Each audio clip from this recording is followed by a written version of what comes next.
Hello students, आज हम करेंगे nomenclature class 11th chapter 12 some basic principles and techniques. इससे पहले की वीडियोस में मैंने नॉमेनक्लेचर करवाया है एलिफेटिक कंपाउंड्स का, जो स्ट्रेट चेन्स होते हैं, और उनकी ब्रांचिंग का भी करवाया है with short branching and with long branching also. और इसके अलावा मैंने एक साइक्लिक कंपाउंड्स का भी करवाया है। तो अब हमारा एरोमेटिक कंपाउंड्स का नॉमेनक्लेचर बचा है, वो हम आज अपनी वीडियोस में कवर कर देंगे। आज की वीडियो में हमारा नॉमेनक्लेचर पूरा खत्म हो जाएगा। उसके बाद नेक्स्ट हम फर्दर मूव करेंगे अपने नेक्स्ट टॉपिक्स के साथ। तो मैं आज की स्टार्ट करती हूँ नॉमेनक्लेचर। इसमें क्या है कि एरोमेटिक कंपाउंड्स का हमने नॉमेनक्लेचर करना है। अब एरोमेटिक कंपाउंड्स क्या होते हैं? एरोमेटिक कंपाउंड्स वो होते हैं जो कि रिंग्स फॉर्म में होते हैं, क्लोज स्ट्रक्चर्स होते हैं with the double bonds. Alternate भी हो सकता है डबल बॉन्ड, और डिफरेंट भी हो सकता है, मतलब ऑल्टरनेट के अलावा नॉर्मल भी हो सकता है। तो इसमें क्या है कि सबसे पहले जो सबसे ज्यादा इंपॉर्टेंट, अगर हम एरोमेटिक कंपाउंड्स की बात करते हैं तो सबसे ज्यादा माइंड में हमारे क्या आता है? बेंजीन। क्योंकि सबसे पहले जो बेसिक है एरोमेटिक कंपाउंड्स का वो है हमारा बेंजीन। तो बेंजीन का स्ट्रक्चर तो सबको ही पता होगा। This is a dot line structure, जिसमें हम ऐसे सर्कल दिखा देते हैं। सर्कल का मतलब क्या होता है? एक्चुअली में सर्कल का रिंग, क्लोज रिंग के अंदर अगर हम ऐसा स्ट्रक्चर बनाते हैं तो वो बेंजीन होती है। लेकिन उसका मेन मतलब ये होता है कि जो हमारे डबल बॉन्ड्स हैं वो है तो ऑल्टरनेट, लेकिन दे आर मूविंग। कैसे? अगर मैं स्ट्रक्चर को आप ऐसे बताऊं बनाकर कि एक डबल बॉन्ड यहाँ है, फिर single bond, then double bond, फिर सिंगल एंड डबल। तो ऐसे तो ये स्ट्रक्चर ऐसा होना चाहिए, लेकिन ये स्ट्रक्चर हमारा रेजोनेंस में होता है। रेजोनेंस का मतलब ये है कि ये जो डबल बॉन्ड है ये हमारा ब्रेक होकर यहाँ आ जाएगा, फिर यहाँ पर सिंगल होगा alternate, then double, then single, then double. तो हमारा जो डबल बॉन्ड होता है वो रोटेट करता रहता है from one position to the other position, और ये होता है हमारा due to of the delocalisation of the electrons. Delocalisation of electron मतलब कि जो हमारे इलेक्ट्रॉन्स हैं, बॉन्ड तो हमारा उनकी शेयरिंग से ही बन रहा है, तो वो हमारे बॉन्ड्स ब्रेक होकर मूव करते रहते हैं। पहले यहाँ पर मूव करेंगे, फिर यहाँ से यहाँ पे मूव करेंगे, यहाँ से यहाँ पे मूव करेंगे, तो वो मूवमेंट चलती रहती है।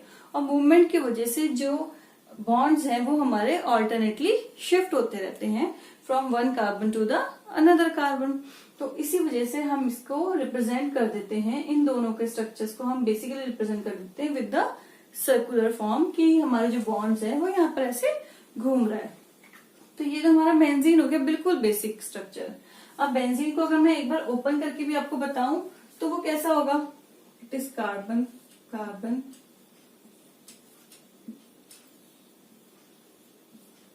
ऐसा होता है। डबल बॉन्ड लगाएंगे, डबल सिंगल एंड डबल। अब ये वाला कार्बन जो है इसके साथ थ्री बॉन्ड्स ऑलरेडी प्रेजेंट है, तो इसकी वैलेंसी किससे कंप्लीट होगी? With the H। Same is with this H।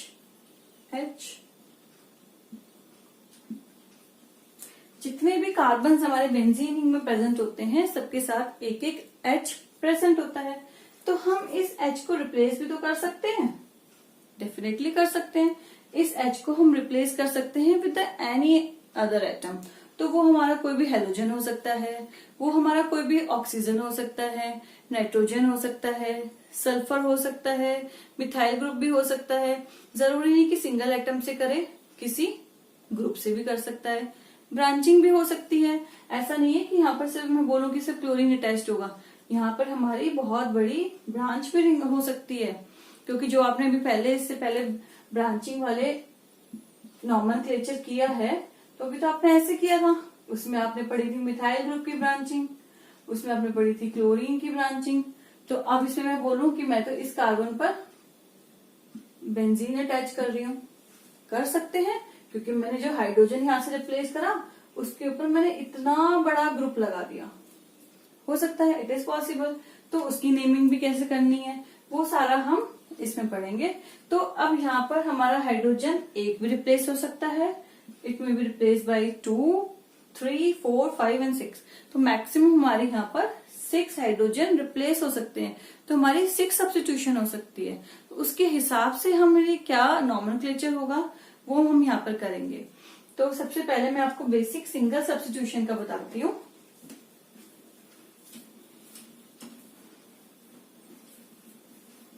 सबसे पहले सिंगल सब्स्टिट्यूशन में हम कैसे करते हैं। Suppose we have a benzene with a single chlorine. तो इस केस में क्या करना है, अब हमारा यहाँ पर जो पेरेंट चेन है वो बेंजीन है, तो उसको तो हम लास्ट में लिखेंगे और उसकी जो सब्स्टिट्यूशन है उसको हम एज अ प्रीफिक्स लिखेंगे। तो अब इसका क्या नेम होना चाहिए, it is a chlorine group present here, तो we will write here chlorobenzene. Very simple, ठीक है। लेकिन ये तो सिंगल क्लोरीन प्रेजेंट है, अगर एक से ज्यादा प्रेजेंट हो तो क्या होगा वो मैं आपको थोड़ा बाद में बताती हूँ। पहले मैं इसकी सब्स्टिट्यूशन बताती हूँ, सिंगल सब्स्टिट्यूशन है। अगर हमारे पास यहाँ पर बेंजीन है और उस बेंजीन के साथ लगा हुआ है NH2, तो क्या नेम लिखोगे इसको। इसका अगर कॉमन नेम की बात करें तो ये होता है एनिलीन। एनिलीन इसका कॉमन नेम है। और अगर इसका हम आईयूपीएसी नेम की बात करें तो it is benzene Amin.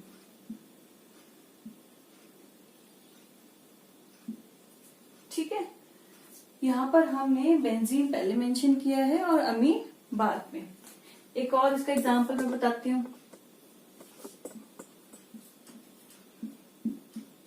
NO2, तो it is a nitro benzene. ठीक है, अगर हम यहां पर CHO अटैच कर दें तो it is a aldehyde group, तो हम यहां लिख देते हैं बेंजल्डिहाइड।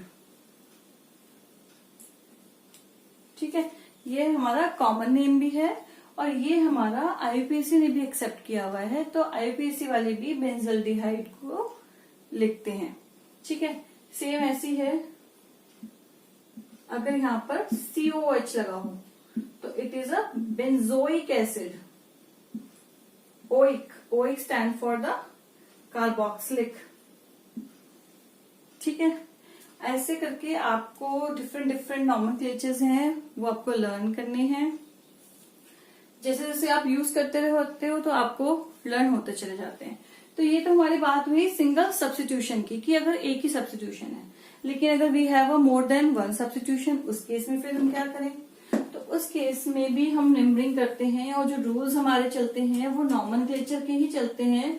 जैसा कि हम एलिफेटिक कंपाउंड्स के नॉमेनक्लेचर में करते हैं, सेम वही होता है। अगर मैं क्लोरोबेंजीन में बात करूं कि यहाँ पे भी मैंने क्लोरीन लगा दी, तो अब आप इसकी नंबरिंग करोगे। नंबरिंग कैसे, 1, 2 एंड 3। तो आप क्या लिखोगे यहाँ पर, 1, 3 डाई क्लोरो बेंजीन। ठीक है, यानी कि अब हमें पता चल रहा है कि बेंजीन तो है और उस पे 2 सब्स्टिट्यूशन है, दोनों सेम सब्स्टिट्यूशन है। और नंबरिंग कौन कौन सी है, 1 एंड 3। नंबरिंग अब आपने जब करनी है, आपने एक चीज और ध्यान रखनी है। अब जैसे मैंने यहाँ पे 1, 2, 3 नंबरिंग करी है, नंबरिंग तो मैं ऐसे भी कर सकती थी कि 1, 2, 3, 4, 5। नहीं, नंबरिंग हमने ऐसे करनी है कि हमारा लीस्ट नंबर ऑफ कार्बन्स आए, नंबर्स हमारी लीस्ट होनी चाहिए। अब इधर से मैंने नंबरिंग करी तो इट इज 1 और 3rd पोजीशन पर, और अगर मैं इधर से नंबरिंग करती तो आती 1st और 5th पोजीशन पर। तो 1st और 5th तो ज्यादा हो गई, 1st और 3rd कम है, तो हम कम नंबरिंग वाले को प्रेफर करेंगे, चाहे फिर वो क्लॉकवाइज हो चाहे फिर वो एंटी क्लॉकवाइज हो। ठीक है, तो ये क्लियर। अब ये यहाँ पर ये नंबरिंग जो ये सब्स्टिट्यूशन थी वो हमारी सेम की थी। अगर मैं बोलूँ कि हमारी सब्स्टिट्यूशन डिफरेंट की है, तो अब उस केस में क्या करोगे। अब मैंने यहाँ पर लिख दिया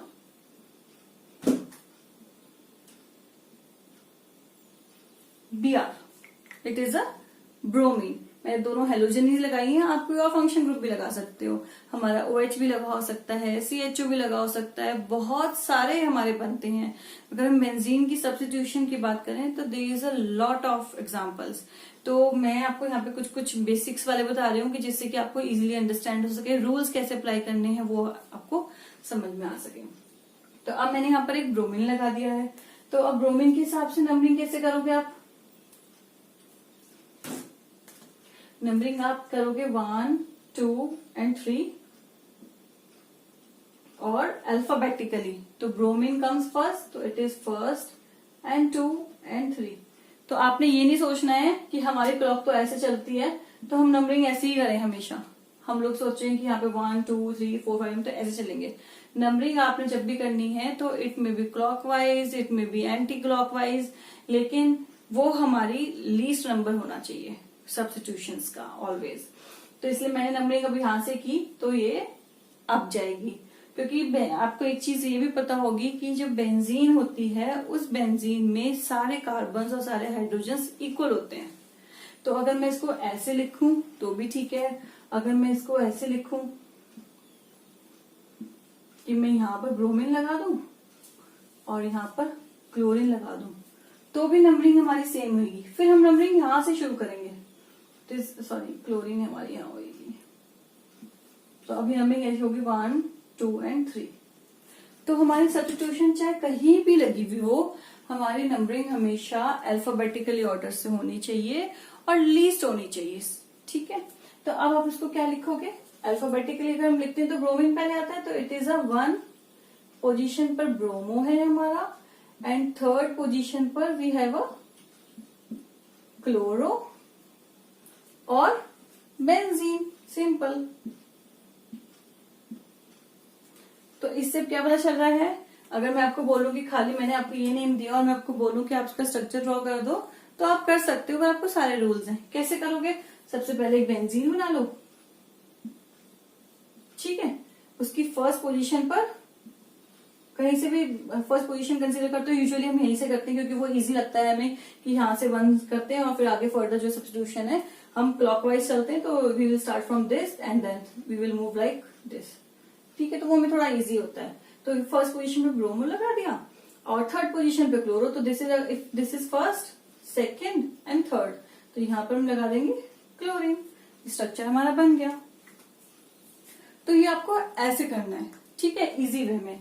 इसके अलावा अब ये तो मैंने आपको अल्फाबेटिकली ऑर्डर के हिसाब से बता दिया कि बेंजीन में अगर अल्फाबेटिकली हम सब्स्टिट्यूशंस है तो उसकी नेमिंग कैसे करेंगे। लेकिन कभी कभी ऐसा होता है कि हमारे पास 2 डिफरेंट फंक्शनल ग्रुप्स होते हैं। सपोज मैं बोलूं कि एक कार्बोक्सिलिक एसिड ग्रुप है और एक हमारे पास हाइड्रोक्सी ग्रुप है, यानी कि OH ग्रुप है। तो अब उस केस में हम किसकी तरफ से नंबरिंग स्टार्ट करें? यहाँ पर अगर OH लगा हो या COH लगा हो तो आप बोलोगे कि मैम कहाँ से करें, सारे कार्बन तो सेम ही है, सबकी सब्स्टिट्यूशंस भी सेम ही है।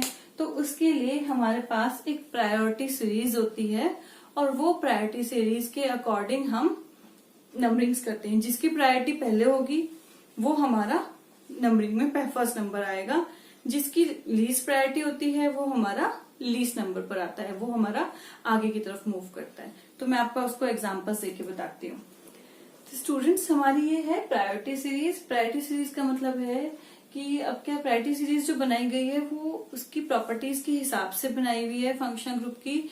जिस फंक्शन ग्रुप की इम्पोर्टेंस ज्यादा है, जिस फंक्शन ग्रुप की प्रॉपर्टीज ज्यादा है, जिस फंक्शन ग्रुप का मॉलिक्यूलर वेट भी ज्यादा है, तो वो हम ज्यादा प्रायोरिटी पे रखते हैं। तो सपोज मैं COH की बात करूं तो COH हमारा प्रायोरिटी लिस्ट में सबसे टॉप पर आता है। तो this is the priority order, decreasing order है, ठीक है। किसी किसी बुक में आपको इंक्रीजिंग ऑर्डर भी लिखा होता है, किसी किसी में डिक्रीजिंग भी लिखा होता है। तो आपने वो ध्यान से पढ़ना है कि डिक्रीजिंग है कि इंक्रीजिंग है, ये आपको याद होना चाहिए। क्योंकि बच्चों देखो, जब तक आपको ये लर्न नहीं होगा आप नेमिंग नहीं कर पाओगे, नॉमेनक्लेचर के आप नेमिंग प्रॉपर नहीं कर पाओगे। क्योंकि अगर मैं बोलूं कि मेरे पास एक बेंजीन रिंग है और मैंने यहाँ पर एक COH ग्रुप भी लगाया है और एक मैंने OH ग्रुप भी लगाया है, we have a 2 different functional groups. ठीक है, तो अब इस केस में आपको नहीं पता है कि प्रायोरिटी सीरीज में सबसे टॉप पर क्या आता है, तो आप तो सोचोगे कि चलो मैं तो OH से कर देता हूँ नंबरिंग, तो आप यहां से शुरू कर दोगे 1 2 3, तो आप क्या लिखोगे 3 पर कार्बोक्सी एंड फिनॉल, या फिर हम उसको बोल देते हैं हाइड्रोक्सी बेंजीन।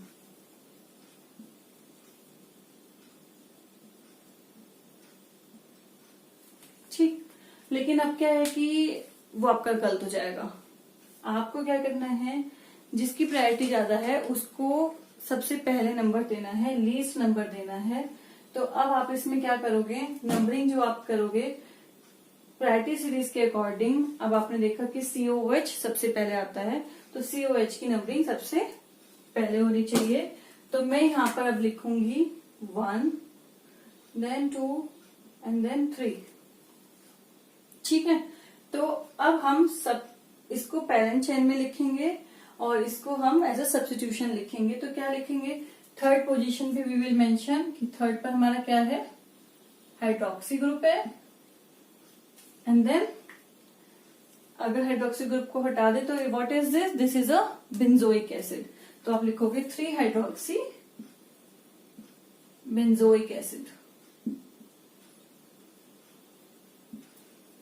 और बेंजोइक एसिड है तो इट इज सेल्फ अंडरस्टूड की फर्स्ट पोजीशन पर हमारा कार्बोक्सी ग्रुप प्रेजेंट होगा।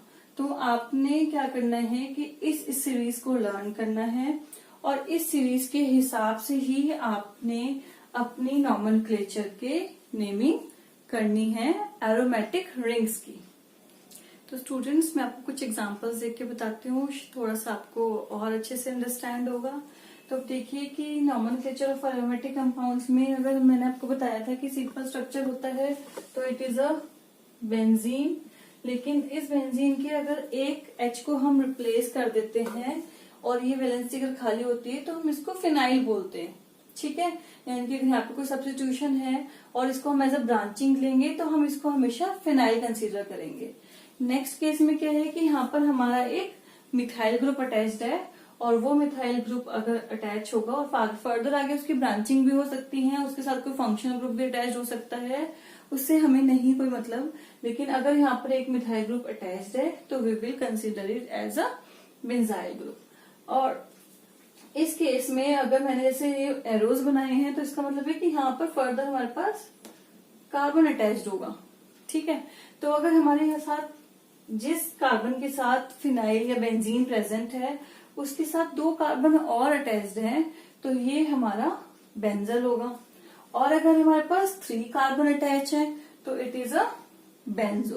तो आपने इसको ध्यान से याद करना है क्योंकि ये सारे के सारे वर्ड्स हमारे यूज होते हैं कि अगर हमारे यहाँ पे कुछ भी फंक्शन ग्रुप नहीं है, H रिमूव्ड है तो इट इज फिनाइल, अगर एक कार्बन अटैच्ड है तो बेंजाइल, अगर 2 कार्बन अटैच्ड, जिस कार्बन के साथ फिनाइल अटैच्ड है उसके साथ 2 कार्बन अटैच्ड है तो इट इज अ बेंजल, और अगर 3 कार्बन अटैच्ड है तो इट इज अ बेंजो। ठीक है, तो उसके बाद मैं अब आपको बताती हूँ कि जैसे मैंने आपको पहले बताया था कि अगर कोई एलिफेटिक रिंग प्रेजेंट है या कोई नॉर्मल स्ट्रेट चेन प्रेजेंट है और उसके साथ एज अ फिनाइल या हमारा बेंजीन सब्स्टिट्यूशन है तो उस केस में हम नेमिंग कैसे करेंगे। तो अब देखो कि अब यहाँ पर हमारे पास एक ब्रांच है, ये एक हमारी पेरेंट चेन है और इस पेरेंट चेन के साथ यहाँ पर एक हमारा कीटो ग्रुप भी प्रेजेंट है विच इज C+O, और उसके साथ हमारा एक बेंजीन भी प्रेजेंट है। तो अब हम इसकी नंबरिंग कैसे करेंगे, अब हमारे पास जो फंक्शनल ग्रुप प्रेजेंट होता है हम नंबरिंग वहीं से स्टार्ट करते हैं, तो हम इसकी नंबरिंग स्टार्ट करेंगे फ्रॉम दिस फंक्शनल ग्रुप। तो हम इसको लिखेंगे 1 2 and 3। तो नाउ जो फर्स्ट पोजीशन पे हमारा बेंजीन रिंग लगा है ये हमारा एज अ सब्स्टिट्यूशन है, तो हम इसको क्या लिखेंगे, हम इसको लिखेंगे 1 फिनाइल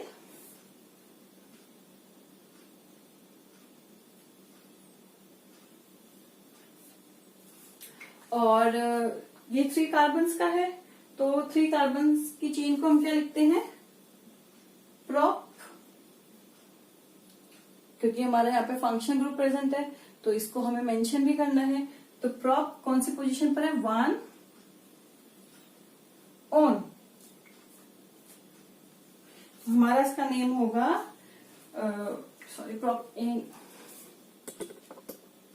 प्रोपेनोन। ठीक है, आप इसको खाली प्रोपेनोन भी लिख सकते हो या प्रोपेन 1 ओन भी लिख सकते हो, क्योंकि मैंने आपको बताया था अगर हम प्रोपेनॉन लिखते हैं तो इट इज सेल्फ अंडरस्टूड कि हमारा फर्स्ट पोजीशन पर ही फंक्शनल ग्रुप प्रेजेंट है। लेकिन मैं यही प्रेफर करती हूँ कि आप अगर अपनी पोजीशन मेंशन करें तो मार्क्स कटने के चांसेस आप बिल्कुल भी नहीं छोड़ेंगे। ठीक है, तो इसलिए अब हमने इस बेंजीन रिंग को एज अ सब्स्टिट्यूशन कंसिडर किया है और वो हमारी फर्स्ट पोजीशन पर है, तो हमने इसलिए यहाँ पे मेंशन किया फर्स्ट पर हमारी फिनाइल है, क्योंकि हो सकता था कि हमारी फिनाइल यहाँ प्रेजेंट हो, तो उस केस में हम नंबरिंग तो फंक्शनल ग्रुप से स्टार्ट करेंगे। अगर हमारी नंबरिंग यहाँ पर हमारी फिनाइल ग्रुप प्रेजेंट होती तो हम नंबरिंग तो यहीं से शुरू करते, फिर हम क्या लिखते 2 फिनाइल एंड प्रोपेन 1 ओन।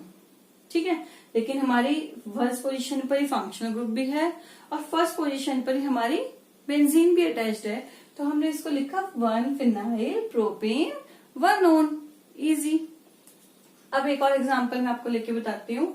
अब इस केस में हमारा सेम ही कार्बन पर फंक्शनल ग्रुप था, सेम ही कार्बन पर बेंजीन थी, लेकिन यहाँ पर अब हमारा क्या है कि एक कार्बन पर तो बेंजीन है और एक कार्बन पर फंक्शनल ग्रुप है।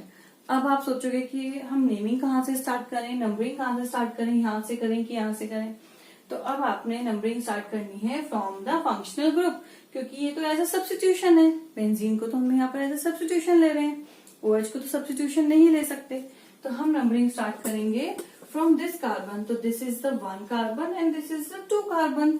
जैसे कि मैंने अभी आपको यहाँ पे भी बताया था कि अगर हम सेकंड पोजीशन पर हमारा बेंजीन अटैच्ड हो तो हम नंबरिंग तब भी यहीं से शुरू करेंगे, फिर 2 फिनाइल लिखेंगे। तो सेम यहीं पर भी ऐसी है। अब हम इसका क्या लिखेंगे? इसका हम नाम लिखेंगे सेकेंड पोजीशन पर है हमारा फिनाइल और 2 कार्बन की चेन है, इससे ज्यादा तो नहीं, 2 कार्बन की चेन को क्या लिखते हैं? Ethane 1 all.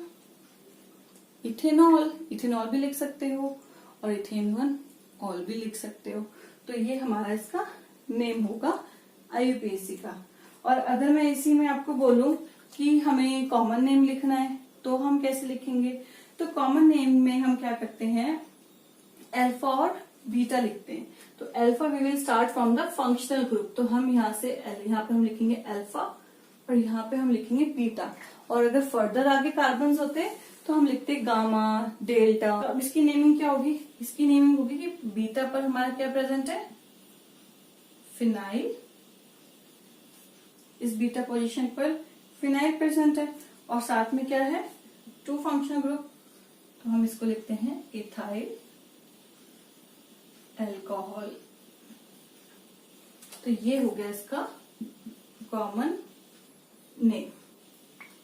ठीक है, तो अगर आपको कॉमन नेम लिखना है तो आप अल्फा बीटा के कंटेक्स्ट में लिखोगे, और अगर आपको IUPAC नेम लिखना है तो फिर तो हम 1 2 3 4 नंबरिंग्स करते ही हैं, तो ये हम ऐसे लिखेंगे।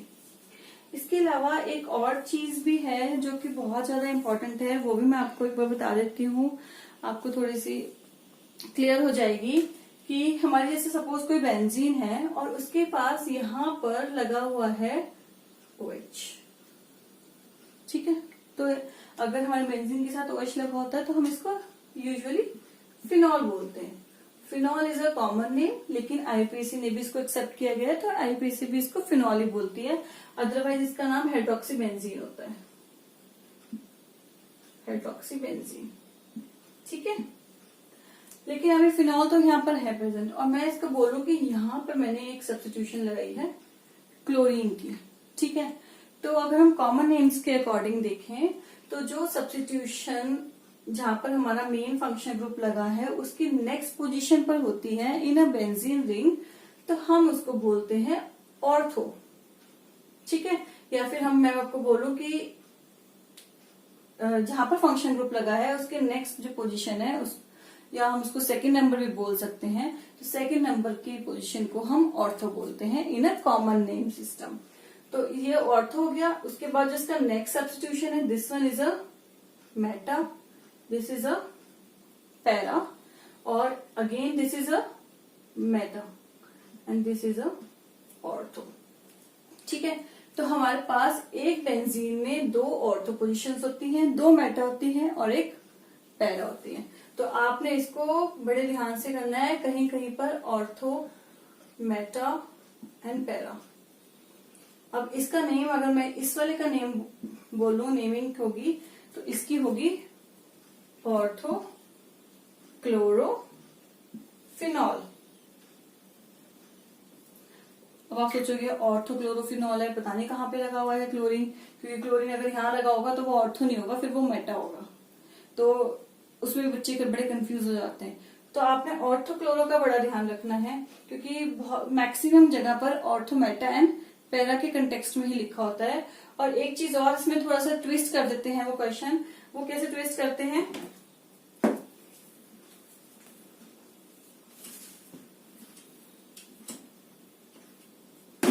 वो ट्विस्ट करते हैं कि हाँ जी, यहाँ पर तो लगा देंगे आपका क्लोरीन और यहाँ लगा दिया OH। तो बच्चों का क्या माइंड सेट होता है, बच्चों का माइंड सेट होता है कि हाँ ये पोजीशन तो फर्स्ट है और फिर ये second and then this is third. तो अब वो क्या सोचेंगे कि ये है हमारा यहाँ पर मेटा पोजीशन पर हाइड्रोक्सी ग्रुप लगा है, तो उसको क्या लिखेंगे, Meta hydroxy chlorobenzene, which is totally wrong, totally wrong. अब आपने सेम प्रायोरिटी लिस्ट देखनी है।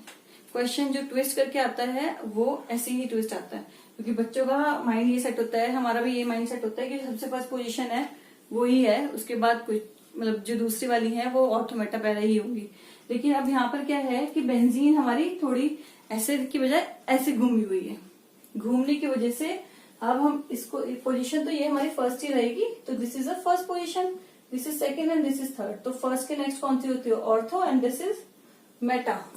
तो अब हमारा क्या नेम होगा यहाँ पर, मेटा क्लोरोफिनॉल या फिर 3 क्लोरोफिनॉल। तो आपने ये चीज ध्यान रखनी है कि जहां पर भी फंक्शनल ग्रुप प्रेजेंट है हमारी नंबरिंग वहीं से स्टार्ट होगी। कभी कभी क्या होता है,